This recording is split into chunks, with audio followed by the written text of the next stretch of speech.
Okay, it appears that four of the five of us are here, so why don't we go ahead and get started? It's 12:03.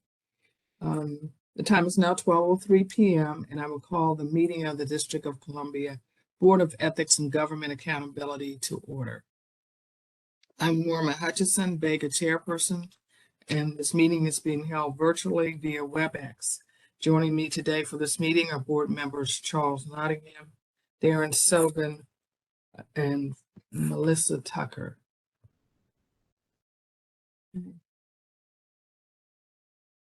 Since it was first posted, the meeting agenda has not changed in any way.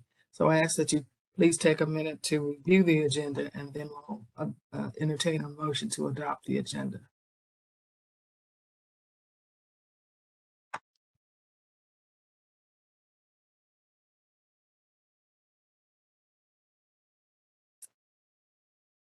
Is there a motion to adopt the agenda? I'll offer the motion that we adopt the agenda for today's meeting. Second. Okay. It's been moved and seconded that we adopt the agenda for today's meeting. If no one has any comments or suggestions, all in favor, please indicate by saying aye. Aye. Aye. Right, any opposition? Nay. Hearing none, the board has adopted the agenda for today's meeting. Also before us are the minutes from the January 5th, 2023 meeting. Those are in draft form. Will a member please offer a motion to approve those meeting minutes?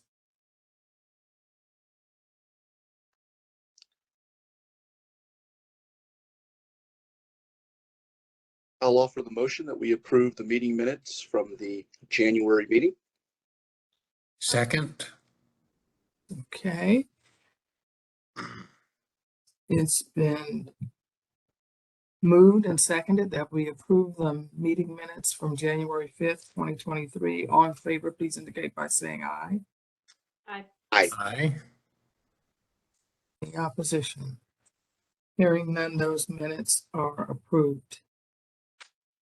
The first or next item on our agenda is the report from the Office of Open Government. Director Allen is appearing via WebEx and will report on behalf of this office. Director Allen. Thank you. Good afternoon, Chairperson Hutcheson and members of the board. I am Niquelle Allen, Director of Open Government. I am pleased to present this report on the activities of the Office of Open Government. Happy Groundhog Day. For those wondering, Punxsutawney Phil saw his shadow this morning when he emerged from his Western Pennsylvania borough early this morning, forecasting 6 more weeks of winter. So we'll see. Since the last board meeting, OOG has continued to fulfill its mission of ensuring that all persons receive full and complete information regarding the affairs of the District of Columbia government and the actions of those who represent them. I'll start my report with Open Meetings Act and Freedom of Information Act advice. Advisory opinions. I have not issued any advisory opinions since the board's last meeting. Formal Open Meetings Act advice and FOIA advice. The first item is OMA quorum advice. On January 9th, 2023, I responded to an agency's request for advice concerning the quorum requirement for District of Columbia boards and commissions when quorum is not stated. And for clarification, this advice is written advice that the office provided. The Office of the Attorney General's legal opinions, the language in district laws, and Robert's Rules of Order supports our position that a public body meets the OMA quorum requirement when a simple majority of its members are present if a public body's enabling legislation, mayor's order, or bylaws does not specifically state the number of members required for a quorum. The advice we provided to the agency was as follows. OAG provides advisory memoranda to advisory neighborhood commissioners or ANCs as part of OAG's general authority to advise on the laws of the District of Columbia pursuant to DC Official Code sections 1-301.81A and 1-309.12D4. OAG advised ANCs that in the absence of a statutory provision stating otherwise, a simple majority constitutes a quorum based on DC common law. It is the Office of Open Government view that OAG's opinions on quorum also applies to public bodies subject to the OMA. Additionally, there are several DC code provisions in public bodies enabling legislation that codify these common law rules concerning quorum recited in the OAG opinions. OOG also relies on these provisions as illustrative provisions to advise public bodies that a simple majority constitutes a quorum. Finally, OOG also refers non-legislative public bodies to the Roberts Rules of Order, newly revised, regarding issues concerning meetings not covered in the Open Meetings Act. Section 4.2 of Roberts Rules of Order also explains that in any other deliberative assembly with enrolled membership whose organic law does not specify a quorum, the quorum is a majority of all the members. The next advice that we provided regards an entity's status as a public body. On January 13th, 2023, I responded to the Tax Revision Commission's inquiry of whether its statutory creation exempts it from applicability of the Open Meetings Act. It does not exempt it from the Open Meetings Act. The Tax Revision Commission's creation by statute per the Open Meetings Act legislative history is one of the indications that the DC Council's intent is for the entity's meetings to be subject to the Open Meetings Act. It states in defining the term public body and meeting the committee print clearly identifies what is covered under the district's open meetings law. Public body would include any council, board, or commission of the district government established pursuant to statute, regulation, or order. Additionally, the Tax Revision Commission's enabling legislation under DC Official Code Section 47-462A states that the Tax Revision Commission's mandate is in part to prepare comprehensive recommendations to the council and the mayor, which one, provide for fairness and equity in the apportionment of taxes and promote progressivity, two, broaden the tax base, three, make the district's tax policy more competitive with surrounding jurisdictions, four, encourage business growth and job creation, and five, modernize, simplify, and increase transparency in the district's tax code. These activities clearly have far-reaching and significant impacts on the citizens of the District of Columbia and constitute public business by entities whose meetings the OMA is to regulate. Since there's no specific statutory exclusion from all or part of the OMA, the Tax Revision Commission is subject to all the requirements of the OMA. The next item we provided written advice regarding is cancellation of public body meetings. On January 11th, 2022, or this is 2023, excuse me for that, we responded to a public body's request for advice about canceling public body meetings under the Open Meetings Act. The public body adopted a practice of consistently starting meetings 30 minutes after the posted notice time because it waited for all members to arrive. The public body asked, one, whether the OMA, it could cancel a meeting after its appointed time because, for example, not enough members joined, and two, whether it must cancel a meeting after a certain delay because the public would have relied on its order of business beginning at the announced time. We advised them that the answer is yes to both questions. Parliamentary law does not require a quorum at the start of a meeting. The presiding officer can and should start the meeting at the announced time, but may defer the transaction of government business for a reasonable time if awaiting a quorum. But once the delay becomes unreasonable, the public body must adjourn to a later date and give an updated notice in line with the Open Meetings Act. In this case, the delay, 30 minutes, was unreasonable. If the public is expecting the public body to begin its agenda items at the announced time, to push everything back by as much as half an hour is to deprive the public of meaningful notice. Relatedly, the Open Meetings Act does permit cancellation of meetings. While 48 hours or 2 business days notice of cancellation is ideal, as much advance notice as possible of the cancellation is acceptable in some instances. The next item in my report is the informal OMA and FOIA advice rendered by the office. Since the last board meeting, OOG has responded informally by email, by telephone, to requests for assistance as follows. We responded to 10 requests for Open Meetings Act advice and 10 requests for FOIA advice. We responded to 26 requests for technical assistance with open-dc.gov. And the next item is remote meeting monitoring.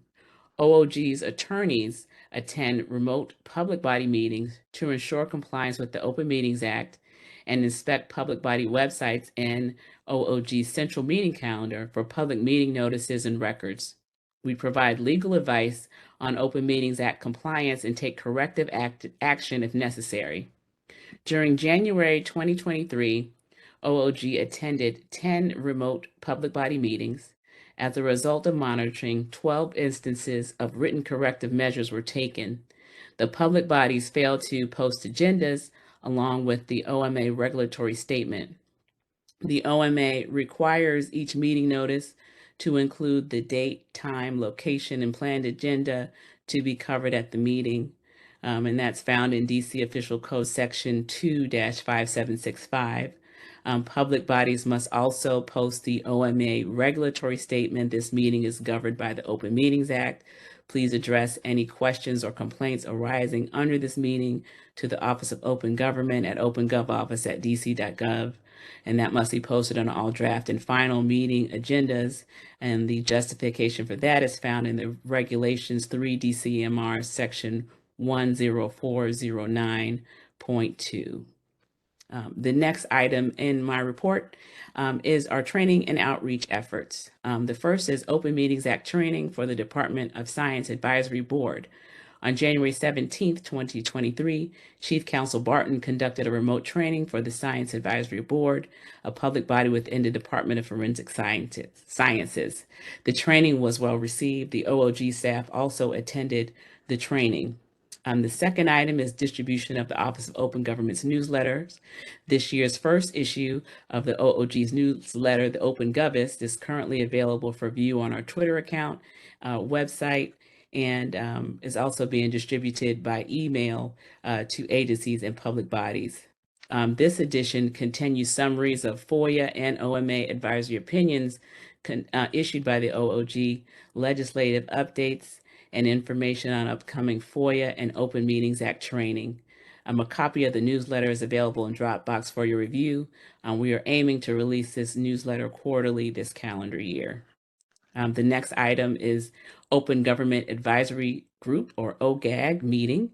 On January 11th, 2023, I, along with Attorney DeBerry, attended the OGAG meeting. This meeting included a lengthy discussion of the board's best practices report that, as you know, was recently published and distributed. The OGAG will use it as a resource moving forward on DC FOIA issues. The meeting also included a discussion on the group's meeting schedule. It was suggested that the members meet monthly to work towards completing recommendations for the mayor on improvements to DC FOIA. The last item in this section is ANC orientation, ethics, and FOIA training organizational meeting. On January 17th, 2023, I, along with Attorney Asia Stewart Mitchell, met with the Office of ANC's Executive Director Kent Bose to discuss BEGA's training of ANCs. The Office of Open Government will be offering 2 training opportunities for ANC commissioners to receive their training on FOIA obligations on February 15th, 2023. The training sessions will occur via WebEx and will be facilitated by myself and Chief Counsel Johnny Barton. And the next items are the legislation and litigation update. First is litigation. Chicago Justice Project lawsuit regarding the Metropolitan Police Department gang tracking and analysis system, Superior Court Case number 2022 CA 001175B. As I have reported, the Chicago Justice Project, or CJP, sued the District of Columbia to compel the release of certain Metropolitan Police Department records concerning the gang tracking and analysis system. On January 23rd, 2023, CJP filed a motion to enforce judgment and a declaration that the district's demand for $420,000 in prepaid fees for producing the public records and a 5-year schedule for doing so contravenes DC FOIA. The motion is in Dropbox.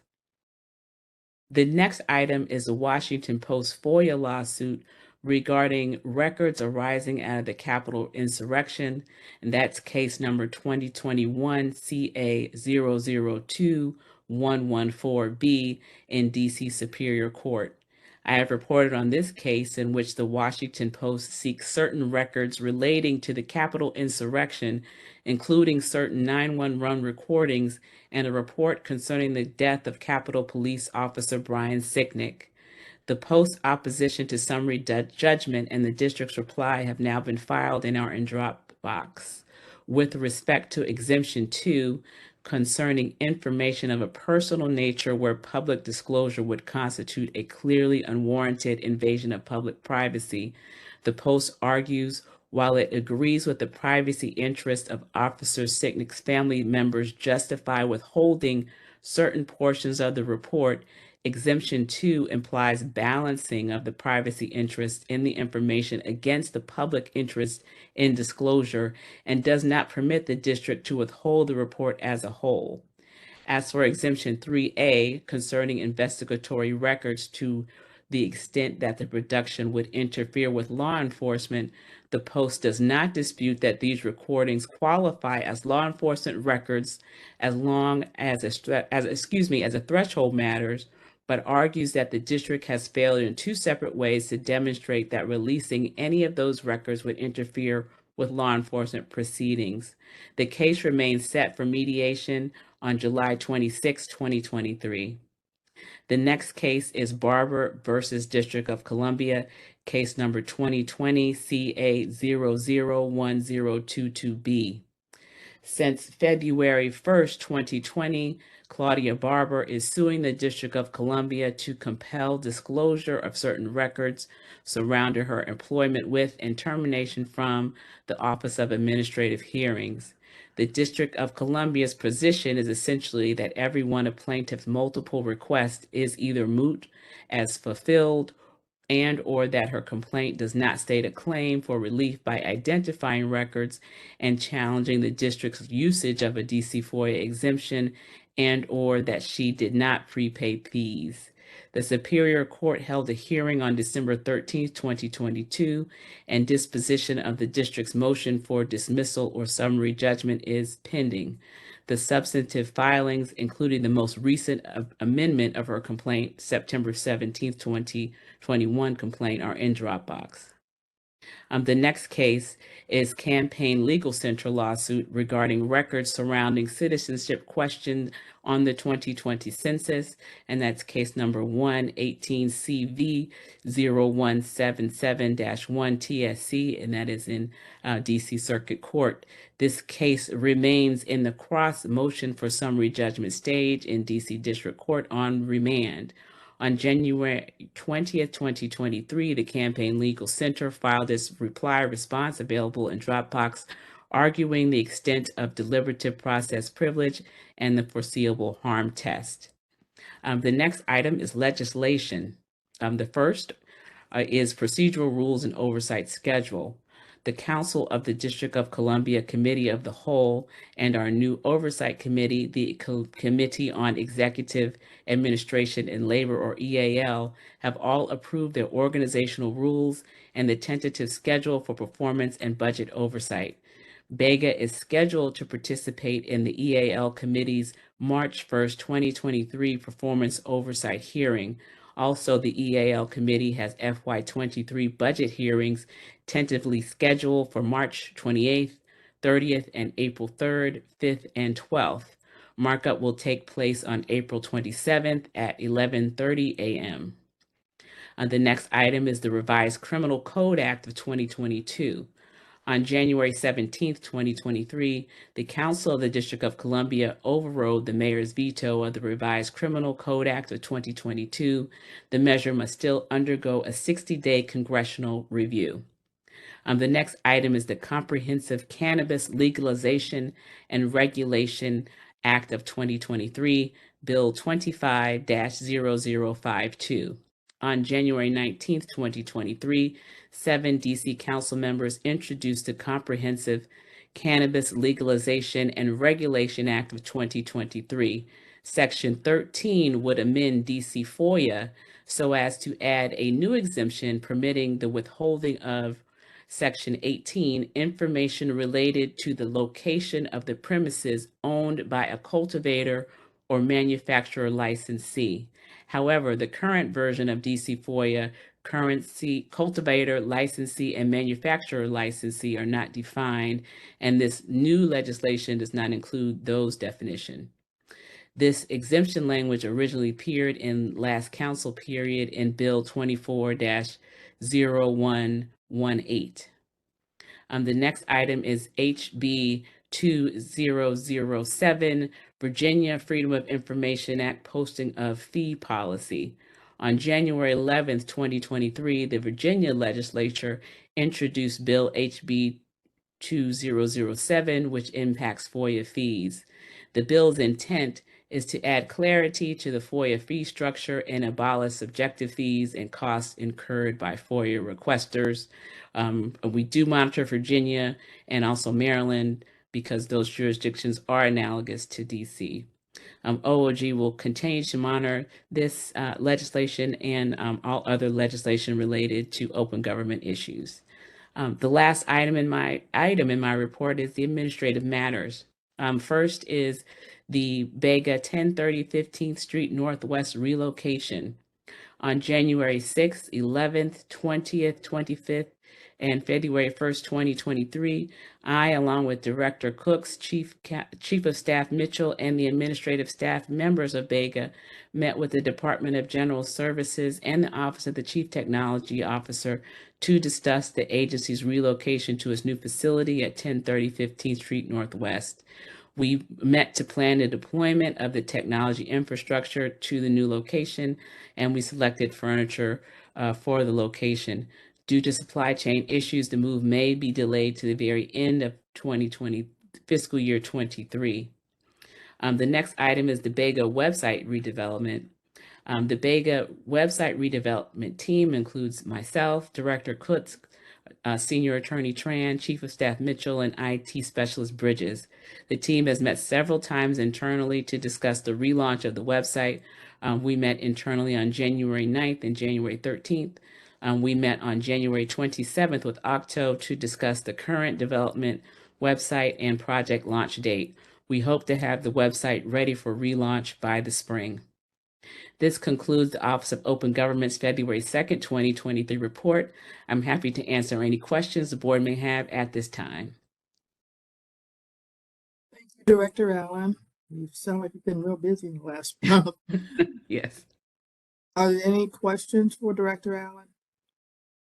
Director Allen, did you say towards the end of your report, and thank you for your excellent report, by the way, on the office relocation, is the entire relocation likely delayed to the end of the year, or were you just speaking about furniture delivery? I wasn't sure. I mean, it would be as a whole. So if there is, and Director Cooks will probably talk about a little bit as well. So the issues seem to be around the deployment of the technology, which of course these days are essential to operation. So essentially Octo has to bring their system in from the street and in the building. Then they also have to bring in equipment for the Wi-Fi and for the internet connections. So they have indicated that they have had difficulty getting that equipment. So that could delay the project. So the traditional things in the office, there's no problem with that. It's the technology piece that may be delaying the project. So they have said it possibly may be delayed. So I hope it will not be delayed, but we're looking at, I guess, worst case scenario. But it's related to the technology deployment. Okay, thank you. You're welcome. I just had a quick question. The cancellation of public body meetings, formal advice that you gave, was that in a letter? Was it email? Was it a phone call? It was a letter. Emailed letter. An email? Oh, I didn't see it in the Dropbox. Can you Oh, share? okay. I'll make sure we get that in there. Yeah, that's very interesting and probably a good teaching point when you do classes on this, because frankly, that's kind of news to me too. I think I'll just be honest that, that you can start the meeting. But when it comes to without a quorum, but when it comes to any official business, the official business doesn't count unless you do have a quorum. And then, right? And then, you don't have to wait forever. Yes, Like, and what it comes down to is you're not having a meeting unless you're discussing official business under the OMA. So if you all are just chewing the fat and are just hanging out, that's not technically a meeting over the Open Meeting Act. So the part of the discussion that we are discussing DC government business is the meeting. Gotcha. But I will make sure to put that in there. No, and I mean, I think it's great too, because I think a lot of folks, this will help a lot of folks when they're thinking about, starting a meeting and how to think about a public meeting, right? Because it kind of, it puts the most important aspects of the OMA on display, which is really what we're interested in, is the public's opportunity to engage. But under reason, and I love the way, it's like, well, it's not that we got tired of waiting for folks to join. It actually deprives the public, because they have other things to do. They can't wait. So it actually deprives the public of the notice that's required under the act. So yeah, I'm interested in reading it. Thanks. Thank you. Any other questions for Director Allen? Thank you so much. Our next item on the agenda is a report from the Office of Government Ethics, also via WebEx. Director Ashley Cooks is appearing for that office. Director Cooks.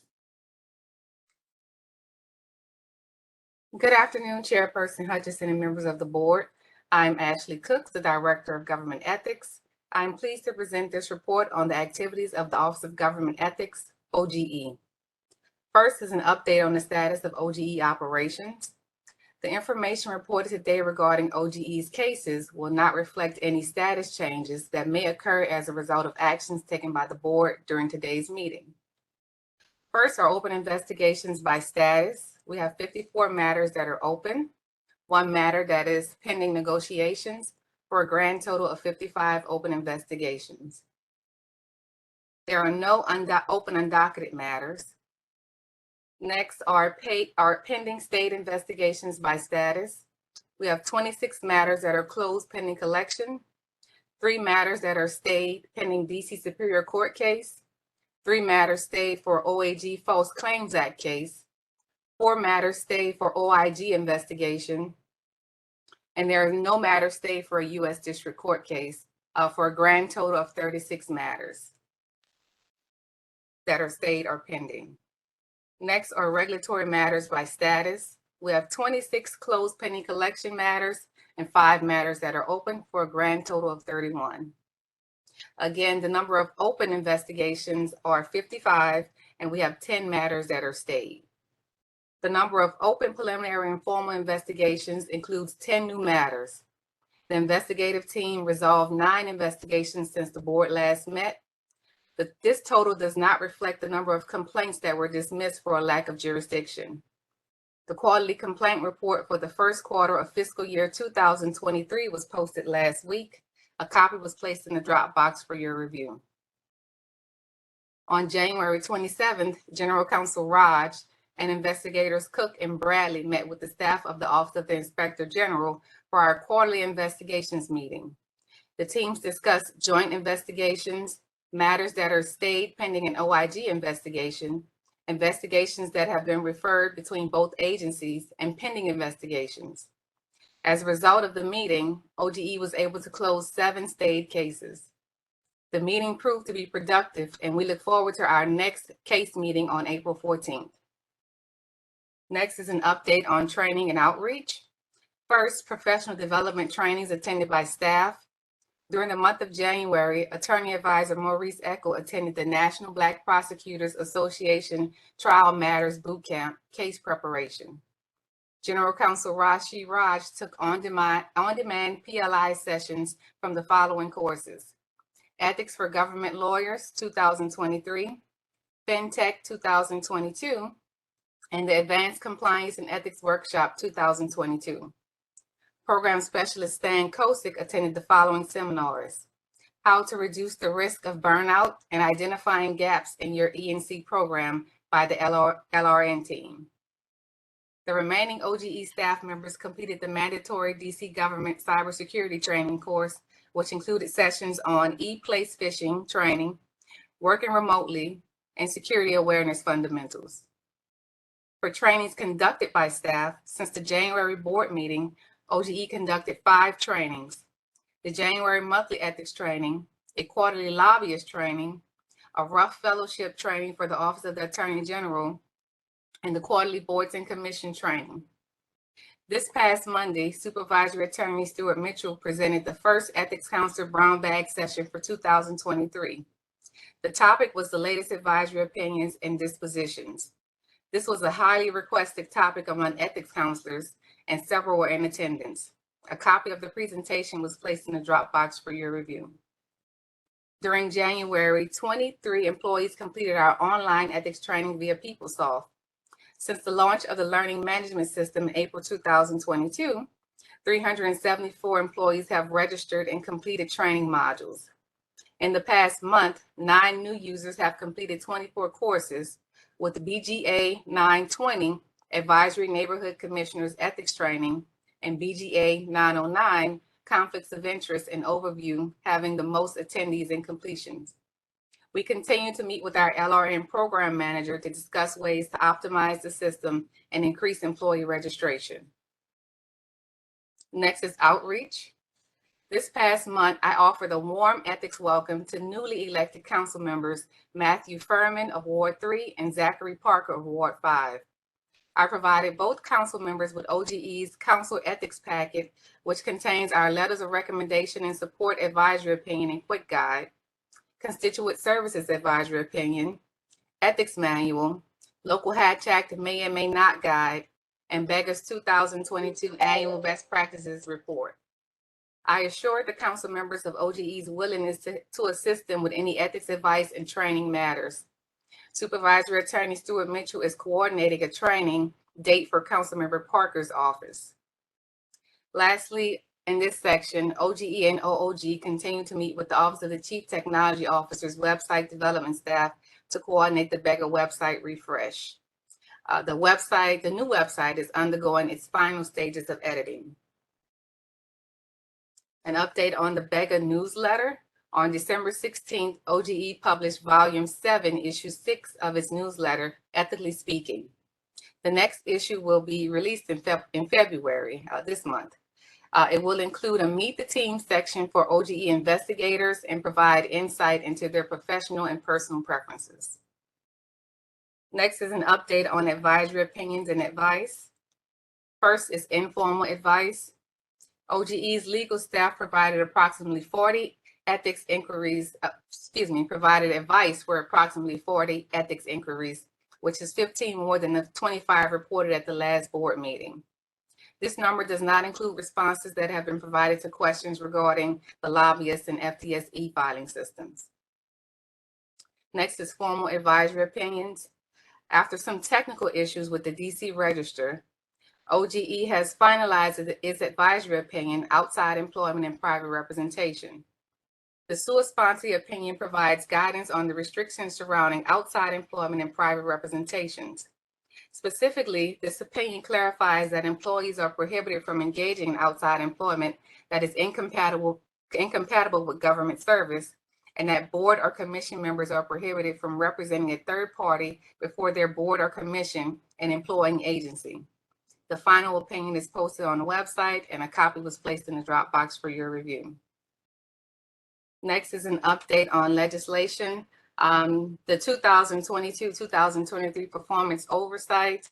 BEGA is scheduled to provide testimony and information on the agency's performance before the Committee on Executive Administration and Labor on March 1st, 2023. Next is an update on OGE's administrative matters. First is OGE staffing. After reviewing resumes and interviewing candidates, OGE selected Niquelle Titus for the program support assistant vacancy.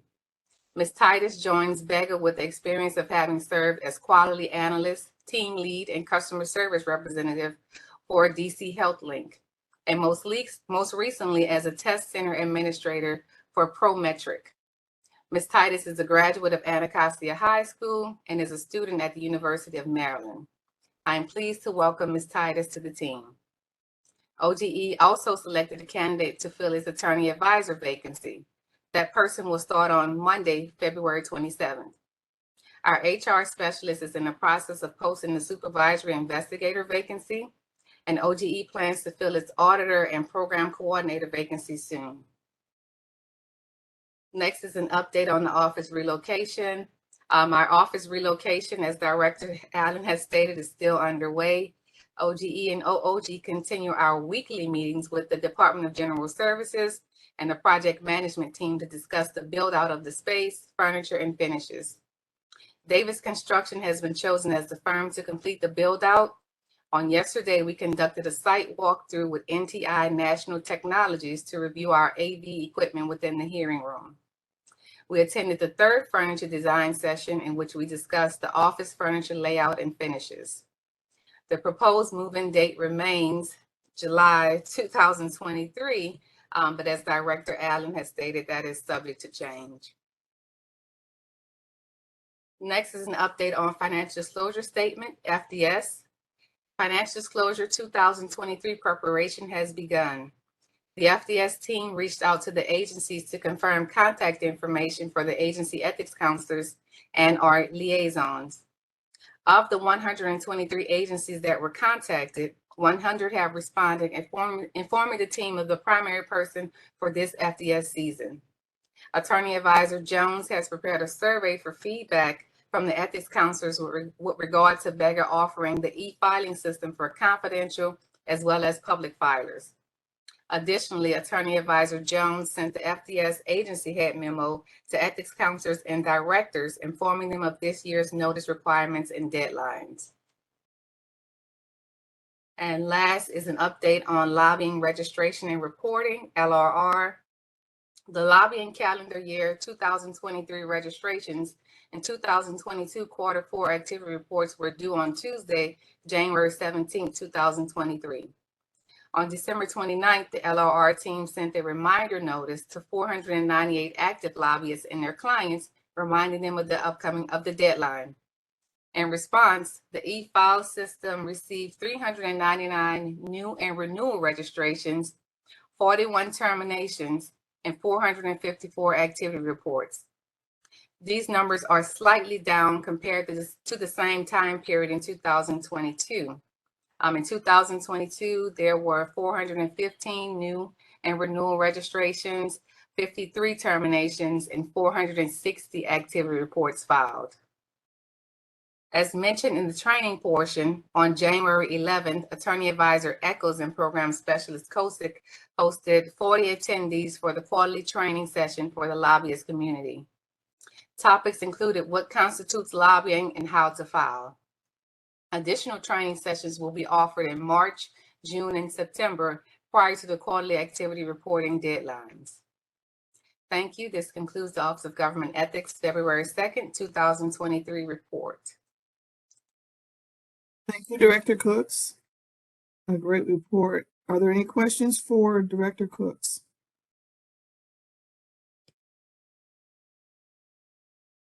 No questions? Okay. Then the next item on the agenda is the public comments. The public was invited to submit comments in writing by 11 a.m. today, and no comments were received for this meeting. Next on the agenda is the executive closed session.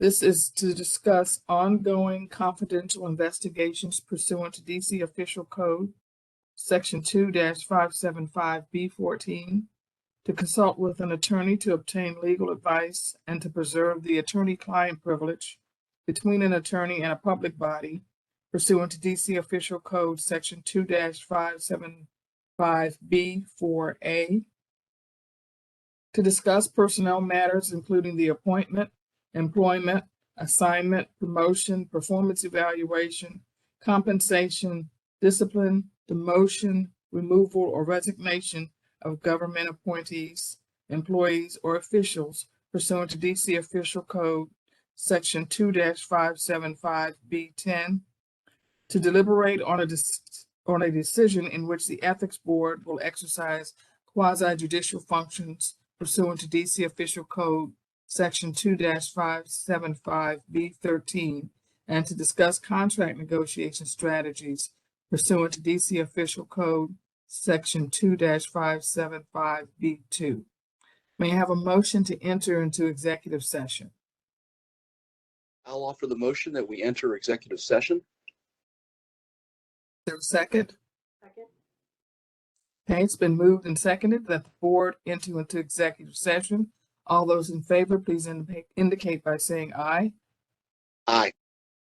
Aye. Any opposed? Hearing none, we will enter into executive session now. Once the executive session ends, we will return to this WebEx to report out any matters decided, finish any other business, and adjourn the meeting. So I ask that you log out of this and we'll log into the executive session meeting.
Okay, the time is now 12:59 p.m. and I'll note that Mr. Sobin has left us and Ms. Smith had joined the open meeting before we went into executive session. However, there are no matters to report out, so the meeting is adjourned and we will meet again remotely by WebEx on March 2nd, 2023 at noon. Thank you all for your service. Thank you, Madam Chair. Thanks, everybody. Take care. Thank Bye-bye. you. Thanks. Bye. Bye. Bye.